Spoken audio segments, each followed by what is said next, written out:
Hi, I'm Christina, and today I will be talking about book adaptations into movies. And I think I realized I've been saying a book adaptation of a movie when it really should be movie adaptation of a book. And I just realized that, so forgive me on every time I said that, just flip it around. Before I get started, I would like to thank my script writer, my set designer, my costume designer, and my cameraman and my director. This all has a point. I basically just congratulate myself on my okay ability to shoot a video from webcam. This is a video response from Mandi Lynn's video about what she had to say about book adaptations into movies. There are 2 points I think book readers should keep in mind while watching an adaptation from a book, but that sometimes that doesn't happen, but they should do. That makes sense, but let's keep it that way. One is readers tend to have a closed mind towards the movie that they're watching. If it veers slightly to left or to the right, I don't like it. I'm doing very broad, stereotypical responses.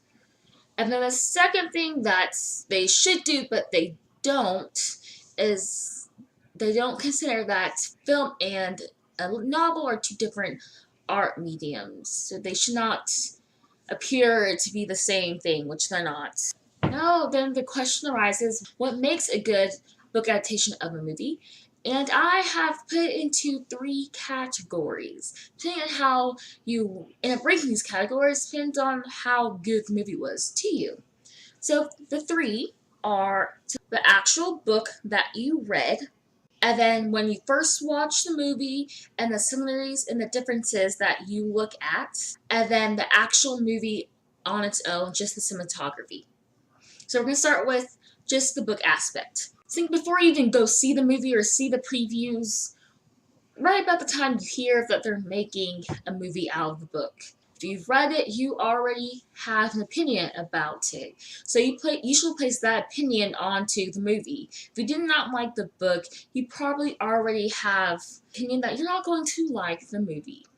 Or if you love the book, you love the movie, and you're expecting that. You're seeing yourself disappointment either way. On the downside, if you are automatically not liking the movie because you didn't like the book, you're closing yourself off to the cinematography aspect of it already. And then on the other side, you are setting a high expectation of the movie, even though you should know that they are going to be different things. You kind of seem to forget that. I've done this before. In earlier years, I definitely said if the adaptation was a good one or not on what they kept in and what they changed. But that depended on individual person because we put emphasis on certain details and parts than other people. Of course, the major plotline stuff should still be in there, but the small details, like for example in the Hunger Games with how Katniss got the Mockingjay pin, some people were really upset that she did not obtain it in the same way the book did. I didn't really care. It's like, okay, she got the Mockingjay pin a different way. Let's continue on with the story. So that wasn't a downside to me and didn't play a factor on how I like the Hunger Games. On to the second category, which is similarities and differences when you're actually watching the movie, usually for the first time.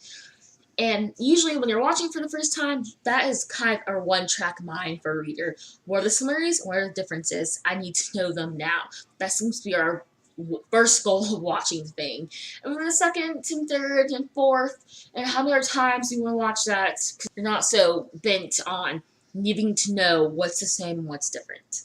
We know the director's vision of what the book should look like, not yours. It's always a bit of a letdown when it's not exactly what you thought it was going to look like. Sometimes you're able to get over it and to continue to enjoy the film, and slowly it's okay. Some people just can't take it. This is so wrong. I don't like it. So I guess always keep an open mind, and even after that you don't like it, then you don't like it. This is another Hunger Games example. I imagine the cornucopia to being a traditional cornucopia, but maybe just metal or a metallic sheen on the exterior. I wasn't expecting a modern take on a cornucopia, so I didn't really like it, but well, I can't do anything about it, and it was okay. Then I get to the last category, which is the cinematography of it all. Basically, the director's perspective on the book, and a little bit of the screenwriters, I think, too. If you copied straight from the novel to the film, it's not going to work. You have to go into the movie expecting that scenes from the book will be left out and scenes will be changed. If you go in there expecting it to not have a change in it, you're always setting yourself up to not like the film. An example for this and how some scenes really should be left out of the movie from the book, in my opinion, was when I was watching The Host, of how Wendy, I was about to say Melanie, how when Wendy turned her, this Wendy and Melanie, let's just say Wendy, when she would talk to Melanie, since she's in her head, it looked really awkward. And you're like, what are you doing? It's kind of you're whispering at your shoulder. It just seemed a bit off in the book. It worked. In the movie, it didn't. So I want to reiterate this thing I kept saying, keep an open mind. That's something my number one pet peeve when readers see the movie, say they didn't like it because one thing was changed. And then, two, I guess it's just a tip, don't get caught up on the casting, because usually when you get caught up on the casting, especially if you did not like who they chose for people, you aren't able to really get immersed into the movie. You're really just caught up on, I can't believe you cast that person in that role. For me, I'll give you another example. It was in Hunger Games with Cass and Gales, Liam Hemsworth.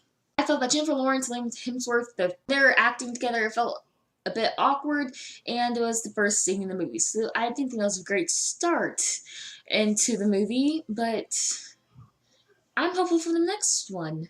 Hopefully this not review, but this discussion was helpful. So next time that you see a movie adaptation of a book, you'll keep more open mind and you'll think of these points and tips. So when you go into the movie, you're able to analyze it from different points of view. Thank you for listening to my thoughts on movie adaptations of books. Don't forget to comment, subscribe below, and if you have any opinions or thoughts about, if you agree or disagree with me, or if you have another bit of advice to add, just comment below. Bye!